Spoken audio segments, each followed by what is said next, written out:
want to share with you the 10 habits of successful pastors.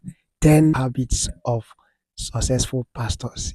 This is very important because every time you see people that you envy, any ministry, any minister that you envy, there are things that are his daily habits that makes that man a valuable resource and a valuable instrument in the hand of God.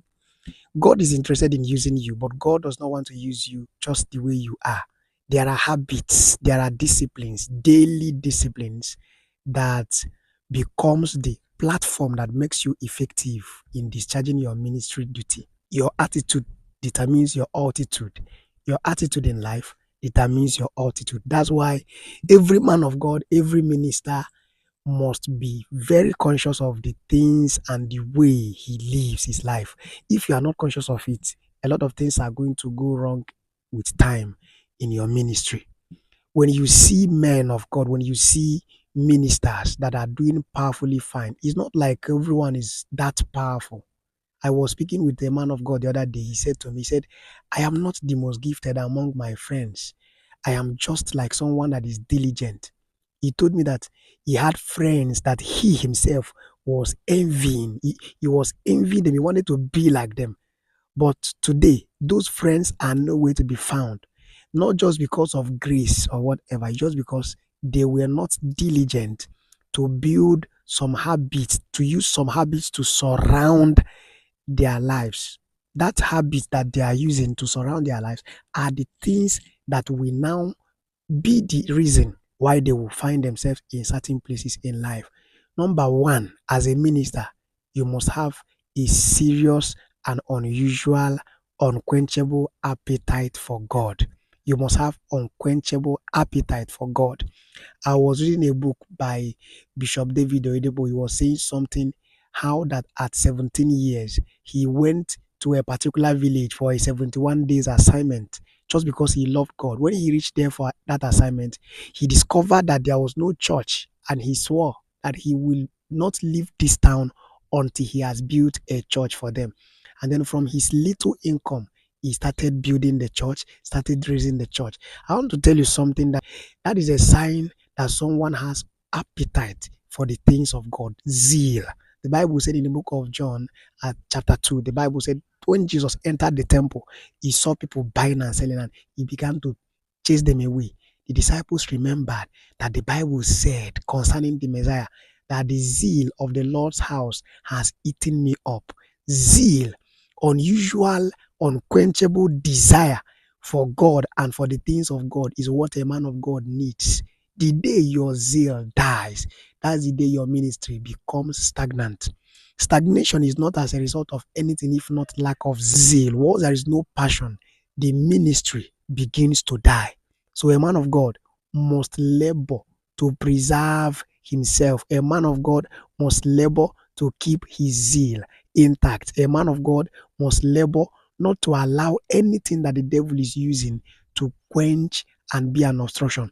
In the course of your ministry, there are a lot of things that will be happening in your ministry. Many things will be happening. You will see that the devil will keep fighting your zeal. If you can remember the things you started doing before, if you are no more doing them now, I want to tell you that something has happened to your zeal.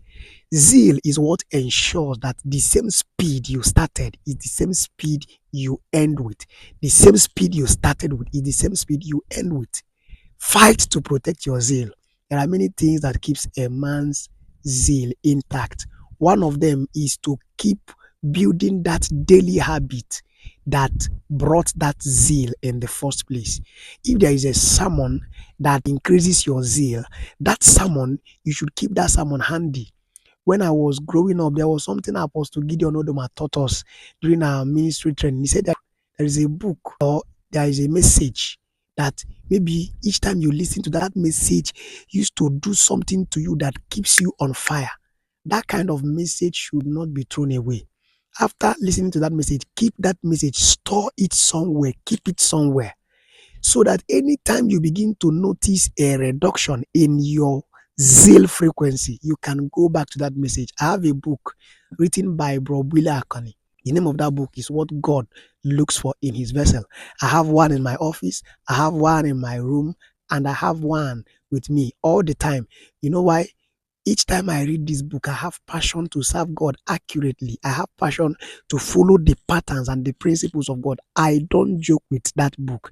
That book is what keeps my zeal strong. And the second book is Raising Agents of Transformation by Will Akane. I have more than 2 copies because each time I read the book, I have fresh passion and fresh hunger and fresh desire to keep on pressing into God. Man of God, your zeal is your asset, is your currency with which you are going to go far in ministry.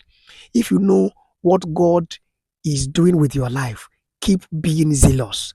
If you are zealous, you will always be usable in the hand of God. It is better to serve God and make mistakes than to be idle and you are claiming that you do not want to make mistake. Put yourself there, plunge yourself into the ministry, stain your hands with the bloods of the people that God has used you to conquer the enemies. Stain your hands, be there. That is one thing that you need as a habit. Number 2, you need to be a voracious reader. Men are in sizes, so if you don't read, you will start dying. In fact, we used to hear the popular saying, they say, readers are leaders. Bishop Oyedepo used to say that if you get correct books from correct authors and ask God questions, he will speak to you. So it means that some of the things you are looking for has been written down. The Bible said, follow those who through faith and patience obtain the promise. Follow those who through faith and patience obtains the promise. How do you follow them? You follow them by reading the things that they wrote.